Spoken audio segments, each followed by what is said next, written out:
চলতি বছরেই রাজ্যে হতে চলেছে বিধানসভা নির্বাচন, আর সেই নির্বাচনের আগেই রাজ্যের বিভিন্ন প্রান্তে রাজনৈতিক উত্তেজনার খবরও পাওয়া যাচ্ছে। এবার রাজনৈতিক হিংসার শিকার হতে হলো এক বিজেপি কর্মীকে। ঘটনাস্থল বাঁকুড়ার ওন্দা বিধানসভার অন্তর্গত নাকাইজুড়ি অঞ্চল। জানা গিয়েছে, কর্মী সম্মেলন সেরে বাড়ি ফিরছিলেন নাকাইজুড়ি অঞ্চলের বিজেপি নেতা তথা ওন্দা বিধানসভার সোশ্যাল মিডিয়ার কো-কনভেনর তাপস বারিক। অভিযোগ, আনুমানিক রাত 2:30 নাগাদ তৃণমূল আশ্রিত দুষ্কৃতীরা প্রথমে তার দোকানে ভাঙচুর চালায়, পরে তার বাড়িতে শিকল তুলে চারিদিকে পেট্রোল ঢেলে মশাল দিয়ে আগুন ধরিয়ে পুড়িয়ে মারার চেষ্টা করে গোটা পরিবারকে। কোনো ক্রমে গ্রামবাসীদের চেষ্টায় পরিবার নিয়ে প্রাণে বাঁচেন বিজেপির ওই কর্মকর্তা। রাজনৈতিকভাবে পেরে উঠতে না পেরেই তৃণমূল আশ্রিত দুষ্কৃতীরা তাকে প্রাণে মারার চেষ্টা করেছে বলে অভিযোগ করেছেন তাপস বারিক। শুনুন ঠিক কি বলছেন তিনি। ঘটনাটা গতকাল আমি নাকাজুড়ি থেকে ফিরছিলাম আর কি 8:30টার সময় সম্মেলন থেকে। সেই সম্মেলন থেকে ফেরার পরে আমি আমার দোকানে যথারীতি যেরকম আমি থাকি আর কি, আমার সিএসপি দোকান আছে আর কি, আমি আরএমপি প্র্যাকটিস করি, গ্রামের প্র্যাকটিস করি। সেই ক্ষেত্রে আমার কিছু ওখান থেকে মূলধন ছিল 1,20,000 টাকার মতো ওখানে ছিল আমার।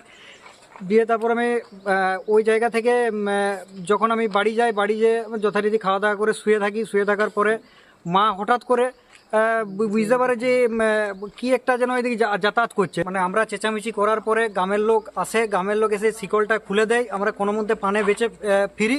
আর আমি তারপরে ওদের পেছনে পেছনে ধাওয়া করি, ওখানে বলে যে পার্টি করলে সারা মেরে দেবো এরকম হুমকি দেয়। তারপরে আমরা ওখান থেকে ফিরে চলে আসি। গোটা বাড়ি তখন আমার সারা জ্বলে গেছে। গ্রামবাসীর সহযোগিতায় আমি মোটামুটি আমার পরিবার আজকে বেঁচে ফিরেছি। অভিযোগটা কাদের দিকে? অভিযোগটা এই তৃণমূলের দুষ্কৃতি করে। যেটা কেন? কারণ আমি বিজেপি করি, তার জন্য বিজেপি করার অপরাধে আমাকে এই করেছে। আপনি কি আতঙ্কিত? হ্যাঁ, আমি তো অবশ্যই আতঙ্কিত। আমি এর সঠিক বিচার চাই। এটা কারা করলো, কারা ঘটালো, এটা আমি সঠিক তদন্ত চাই।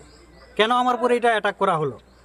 আমার বাড়িতে প্রচুর পরিমাণে ক্ষয়ক্ষতি হয়েছে। আমার বাড়ি ঘর জ্বালিয়ে দিয়েছে, আমার জিনিসপত্র, আসবাবপত্র, আমার প্রয়োজনীয় ডকুমেন্টস, আমার যা দোকানের যাবতীয় জিনিস ছিল, কম্পিউটার থেকে শুরু করে, প্রিন্টার থেকে শুরু করে, আমার মনিটর থেকে সব ভাঙচুর করে লুটপাট করেছে। এমনকি আমার ক্যাশ 1,10,000 টাকা ছিল, সেটা পর্যন্ত নিয়ে ওরা পালিয়ে গেছে ওখান থেকে।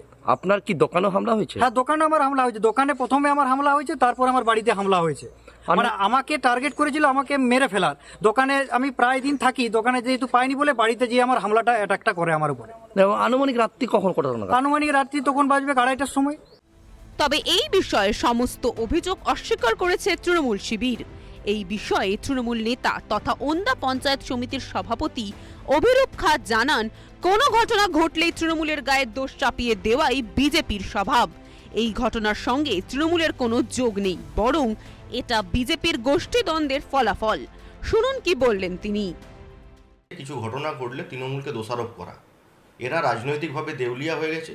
ওনাতে বিজেপির গোষ্ঠীদ্বন্দ্ব মাথাচাড়া দিয়েছে।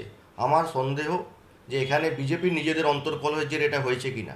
নিশ্চিতভাবে প্রশাসন এখানে ব্যবস্থা নেবে, প্রশাসন তদন্ত করবে। কিন্তু আপনাদেরকে বুঝতে হবে যে যেখানে ঘটনাটি ঘটেছে সেখানে বিজেপি কর্মীরা পৌঁছানোর আগে সেই অঞ্চলের তৃণমূল কংগ্রেসের নেতৃত্ব সহ আমাদের সমস্ত কর্মীরা সেই ব্যক্তির পাশে গিয়ে দাঁড়ায় এবং সেখানে আগুন নেভানোর কাজে হাত লাগায়। পরবর্তীকালে দমকল এবং প্রশাসন গিয়ে সেখানে পৌঁছেছে।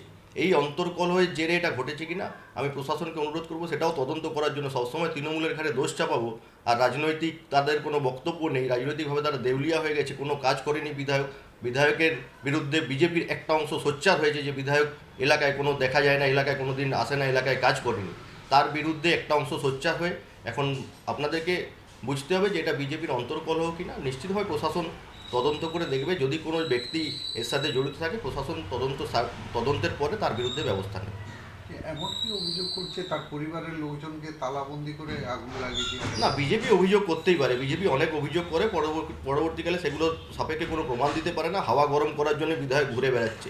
বিধায়ক এখন টিকিট পাবে কিনা সেই নিয়ে বিধায়কের সন্দেহ হয়েছে যে ওনার মানুষ বিধায়ককে প্রত্যাখ্যান করেছে এবং সেই কারণে বিধায়ক যা যা প্রতিশ্রুতি ওনার মানুষকে দিয়েছিল সেই প্রতিশ্রুতি ভঙ্গ হয়েছে এবং ওনার মানুষকে মন অন্য জায়গায় ঘুরিয়ে দেওয়ার জন্য এইভাবে একটা কুৎসা অপপ্রচার তৃণমূল কংগ্রেসের বিরুদ্ধে চালাচ্ছে।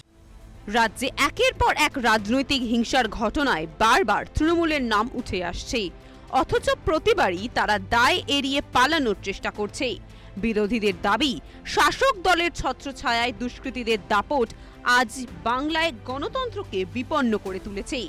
বিরোধী কণ্ঠস্বরকে ভয় দেখিয়ে দমন করাই হচ্ছে তৃণমূলের রাজনৈতিক সংস্কৃতি। দেখতে থাকুন সুদর্শন বাংলা। জয় হিন্দ।